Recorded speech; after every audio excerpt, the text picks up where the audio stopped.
It was early morning, and the mist had just started lifting from the narrow trail. Mark, a young man with a lot on his mind, wandered into the forest. He didn't have a plan, just a need to be alone, away from the noise and hurry of daily life. The trail was quiet, winding through tall trees that seemed untouched. It wasn't a popular path. There were no clear signs, no shortcuts, and the way was mostly hidden under fallen leaves. It looked as if people rarely walked it, but that didn't matter to Mark. For once, he just wanted to take a path that didn't seem to go anywhere specific. After a while, he heard faint footsteps behind him. Turning, he saw an old man, dressed simply, with a small walking stick. The man gave Mark a nod and a small smile, as if to say, "Don't mind me."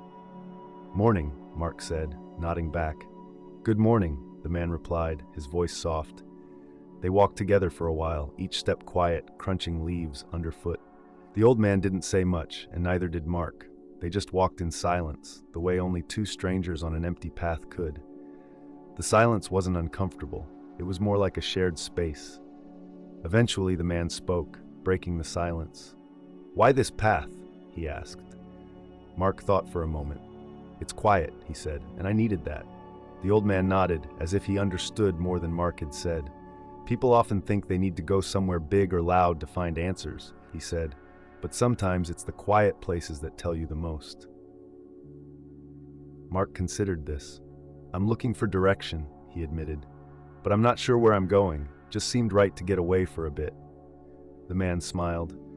"We all feel that way sometimes, but often we miss what's right in front of us because we're so busy looking far ahead." They walked in silence for a while longer, letting the calm of the path settle around them. Mark noticed how peaceful he felt. He wasn't thinking about work, or his long list of goals, or the endless plans he kept trying to make.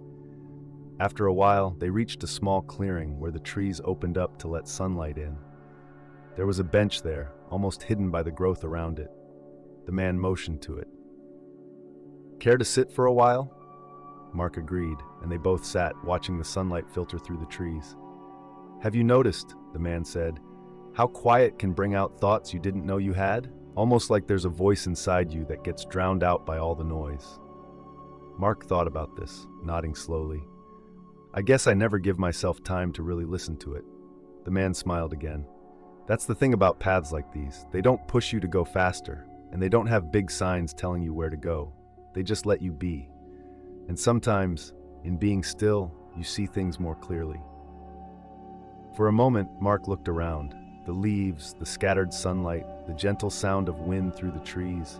It was simple, but he felt like he was seeing it all for the first time. "So, what do I do?" he asked quietly, not entirely sure what he was asking for. "Keep walking, but not always with a goal in mind," the old man replied. "Sometimes the path itself teaches you. You'll find the things you're looking for in unexpected places, but you won't see them if you're always in a hurry." Mark nodded. He looked at the old man, feeling a strange sense of understanding between them. He didn't need to explain everything he was worried about or ask for any specific advice. Somehow, just being there, walking that path, was enough. When they stood up to continue walking, Mark noticed that the man's pace was slow, almost deliberate, as if he was savoring each step. He tried matching the man's pace, letting himself relax into it. The quiet path felt like it was leading him somewhere after all, not to a destination, but to a sense of peace he hadn't realized he was missing. As they parted ways, the man turned to him with a final thought. "Remember, the quiet path may not show you everything right away, but it will always show you what you need if you let it." Mark thanked him and continued down the path alone. He felt lighter somehow, like he had just let go of a weight he hadn't known he was carrying. He didn't have all the answers, but he realized he didn't need them yet. The path would reveal them, little by little, if he was patient enough to listen. You see, in life, sometimes it's the quiet moments and paths that lead us to the answers we're searching for. By slowing down and allowing ourselves to be present, we find clarity that's often drowned out by the rush of life.